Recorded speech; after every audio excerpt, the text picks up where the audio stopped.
ہر طرف بتوں کی پرستش ہے، نمرود کے مجسمے بنے ہوئے ہیں اور لوگ ان کی پوجا پاٹ کرتے ہیں۔ اب ابراہیم کا امتحان ہے کہ کیا اس ماحول کے اندر وہ ان کی طرف جھکاؤ کرتا ہے، لیکن جناب ابراہیم کہتے ہیں کہ ان تماثیل کے آگے تم آسن مارے بیٹھے ہو، جو اپنا دفاع بھی نہیں کر سکتے اور اپنی ضرورت کی تکمیل بھی نہیں کر سکتے، تمہاری ضرورتوں کو کیسے پورا کریں گے؟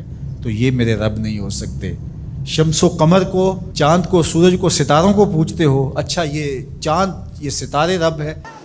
تو جب ڈوب گئے تو کہا کہ جو ڈوبنے والے ہیں وہ میرے رب تو نہیں ہو سکتے، مجھے رب کی ضرورت پڑ جائے، رب ڈوبا ہوا ہو تو مجھے تو وہ چاہیے جو ہر وقت حاضر ہو، تو میں تو اس رب کی پوجا نہیں کر سکتا۔ یہ ان کے شعور کا امتحان تھا اور اس شعوری امتحان میں پورے نکلے۔ پھر اس کے بعد اگلا امتحان تھا کہ وہ اس شعور کو بیان کرنے کی طاقت بھی رکھتے ہیں کہ نہیں۔ پھر بت کدا ٹوٹتا ہے، نمرود کا دربار سجتا ہے، اور وہاں جو خطبہ حضرت ابراہیم نے دیا زمانے نے سنا۔ جب کلہاڑا اس بڑے بت کے کندھے پہ رکھ دیا اور باقی سارے بتوں کا تیا پانچا کر کے رکھ دیا، جب وہ میلے سے واپس آئے تو ابراہیم بڑی بے نیازی سے بولتے ان کے بڑے نے کیا ہوگا، دیکھو اسلحہ تو اسی کے کندھے پر ہے۔ تو وہ کہنے لگے ابراہیم تو جانتا ہے یہ بولتے نہیں ہیں، اور حضرت ابراہیم یہی تو لانا چاہتے تھے۔ پھر جو خطبہ دیا، اف لکم ولما تعبدون من دون اللہ افلا تعقلون، افسوس ہے تمہارے اوپر اور افسوس ہے ان پر جن کو تم اللہ کے علاوہ پوجتے ہو، افلا تعقلون، تمہاری کھوپڑی میں دماغ نہیں ہے۔ اور پھر اللہ کی توحید کا بیان فرمایا۔ پھر اس کے بعد جان کا امتحان آیا، تو پھر جلتے ہوئے شعلوں کے اندر جس طرح ہنس کے داخل ہوا پیغمبر، یہ الگ اور نرالی شان تھی۔ نمرود نے سوچا تھا جل کے راکھ ہو گیا ہوگا چخا میں، لیکن 40 دن کے بعد جب آگ بجھتی ہے تو حضرت ابراہیم انگاروں سے چلتے ہوئے یوں باہر آتے ہیں جس طرح پھولوں پر کوئی نازنین چل کے آ رہا۔ پھر 87 سال عمر ہے، اللہ تعالیٰ پھر حضرت ہاجرہ کے بطن سے حضرت اسماعیل کی صورت میں اولاد عطا کرتا ہے۔ اب اتنی بڑھاپے کی عمر میں اولاد نصیب ہو تو انسان کا جی چاہتا ہے سارے کام کاج چھوڑ کے گھر بیٹھ جاؤں اور میں اپنی اولاد کے چہرے کی بلائیں لوں، لیکن حکم ہوتا ہے اپنی زوجہ کو بھی اور اپنے نو مولود بیٹے کو بھی ایسی وادی میں چھوڑ آؤ جہاں کوئی سبزہ بھی نہیں ہوگا۔ اللہ اکبر۔ پھر اسماعیل علیہ السلام کی ایڑیوں کے رگڑنے سے زمزم جاری ہوتا ہے۔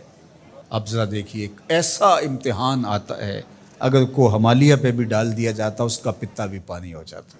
فلما بلغ معہ السعی، جب وہ ان کے ساتھ چلنے پھرنے کے قابل ہوا۔ ابراہیم علیہ السلام خواب دیکھتے ہیں، اور خواب کیا دیکھتے ہیں کہ میں بیٹے کو ذبح کر رہا ہوں۔ فلما اسلما، جب دونوں راضی ہو گئے، باپ ذبح کرنے پہ اور بیٹا ذبح ہونے پہ، اب باپ کی آنکھوں پہ پٹی بندھی ہے، ہاتھ میں چھری ہے، 100 سال کا بوڑھا باپ، جبل صبیر کا دامن منا کی وادی، کارکنان قضاء و قدر دم بخود ہیں، شمس و قمر، یہ منظر آج سے قبل انہوں نے نہیں دیکھا تھا، اور سورج بادلوں کی اوٹ میں منہ چھپانے کی کوشش کر رہا ہے کہ یہ منظر مجھ سے نہیں دیکھا جائے گا، حوروں کی چیخیں نکل رہی ہے، کائنات تھرا رہی ہے، مالک قیامت آنے والی، اور مالک بھی فرشتوں سے کہہ رہا تھا کہ تم کہتے تھے نا کہ سجدے ہم کریں گے، تسبیحات ہم کریں گے، انسان تو دینگا مشتیاں کرے گا، ذرا میرے بندے کی اس ادا کو بھی دیکھو، میرے حکم کی تعمیل پر میرے بندے کی اس انوکھی ادا کو بھی دیکھو۔ چھری کی نوک حلق کے اوپر رکھ کے پورا وزن ڈال دیا، گلا کٹ گیا، خون بہنے لگا۔ ابراہیم علیہ السلام ایک عجیب کیفیت میں، کیا کیفیت ہو سکتی ہے میرے پاس تو لفظ نہیں ہے۔ اللہ اکبر۔ جلدی سے جو ہے وہ آنکھوں سے پٹی کھولتے ہیں تو دیکھتے ہیں کہ منظر بدلا ہوا ہے، بیٹا سمجھ کے جس کو ذبح کیا وہ تو دمبا تھا، اور اسماعیل علیہ السلام پاس کھڑے مسکرا رہے ہیں، اور پاس حضرت جبریل امین بھی کھڑے ہیں۔ یہ اس بات کا عملی ثبوت ہے یہ وہ دمبا لے کے آئے۔ تو بے ساختہ جناب ابراہیم علیہ السلام کی زبان پر جو لفظ آیا وہ یہ تھا، اللہ اکبر، اللہ اکبر۔ تو حضرت اسماعیل بولے لا الہ الا اللہ واللہ اکبر، پاس کھڑے جبریل بولے اللہ اکبر وللہ الحمد۔ اللہ نے کہا اے ابراہیم تمہاری قربانی کی سنت کو بھی قیامت تک جاری رکھیں گے، تمہاری زبانوں سے نکلے ہوئے جملے بھی مرنے نہیں دیں گے۔ وَنَادَيْنَاهُ أَن يَا إِبْرَاهِيمُ قَدْ صَدَّقْتَ الرُّؤْيَا إِنَّا كَذَلِكَ نَجْزِي الْمُحْسِنِينَ، اس حال میں ہم نے ندا دی ابراہیم تو نے واقعی خواب پورا کر دکھایا۔ إِنَّ هَذَا لَهُوَ الْبَلَاءُ الْمُبِينُ، اللہ فرماتا ہے یہ بہت بڑا امتحان تھا، یہ چھوٹا امتحان نہیں تھا، اور پھر میرا رب رب ہو کے کیا کہتا ہے؟ سلام علی ابراہیم، اے ابراہیم تیرے اوپر سلامتیاں نازل ہو۔ اللہ اکبر۔ پرسوں بھی میں کسی منڈی کے قریب سے گزرا، کہتے ہیں اس علاقے کی سب سے بڑی منڈی ہے، تو ہزاروں جانور، ہجوم محبت، اور سڑکوں پر، گلیوں میں، بازاروں میں کوئی یہاں گائے لے کے جا رہا ہے، کوئی بیل، کوئی اونٹ اٹھا کے لے کے جا رہا ہے، تو بے ساختہ میری زبان سے یہی نکلتا ہے سلام علی ابراہیم، ابراہیم تیرے اوپر سلامتیاں نازل ہو۔ اللہ اکبر۔ اور اس قربان گاہ پر، جس قربان گاہ پر حضرت اسماعیل کو لے کر کے چلے تھے، منا کی وادی میں جبل سبیر کے پاس، وہاں 25 لاکھ حجاج جانور ذبح کریں گے، تو منا کی وادی اس گونج سے منور ہوگی، آواز آ رہی ہوگی سلام علی ابراہیم، ابراہیم تیرے اوپر سلامتی۔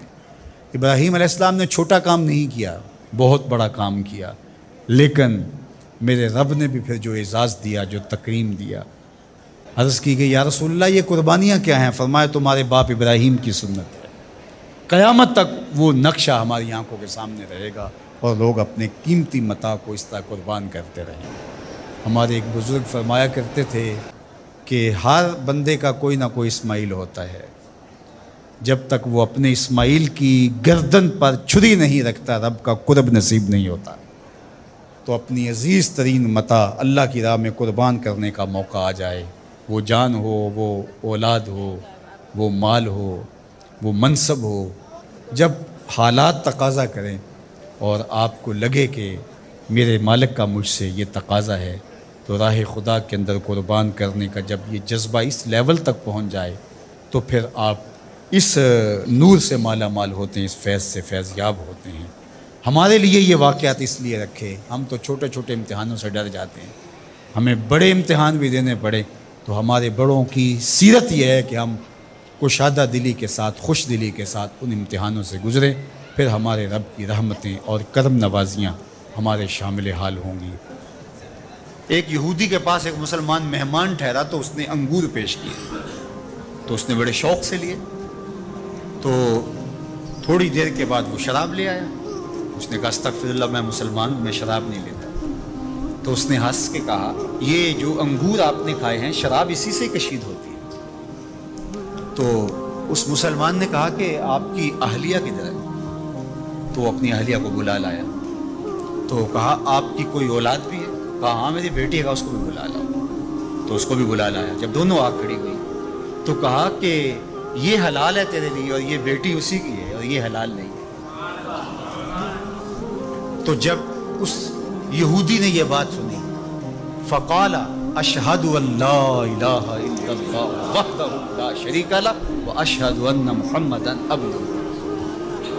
کہا اتنی خوبصورت دلیل، اتنی خوبصورت دلیل، کہا انگور سے شراب نکلی ہے تو شراب حرام کیوں، انگور حلال کیوں؟ تو کہا مجھے یہ بتاؤ کہ تمہاری بیوی تمہارے لیے حلال ہے، تمہاری بیٹی تمہارے لیے حرام کیوں؟ کہا بات سمجھ میں آ گئی۔ تو میرے رب نے، بعض کا تو اس کی حکمتیں ہمارے علم میں نہیں ہوتی، اور حکمت نہ جاننے کی وجہ سے ہم کہتے ہیں کہ یار یہ بات سمجھ میں نہیں آتی۔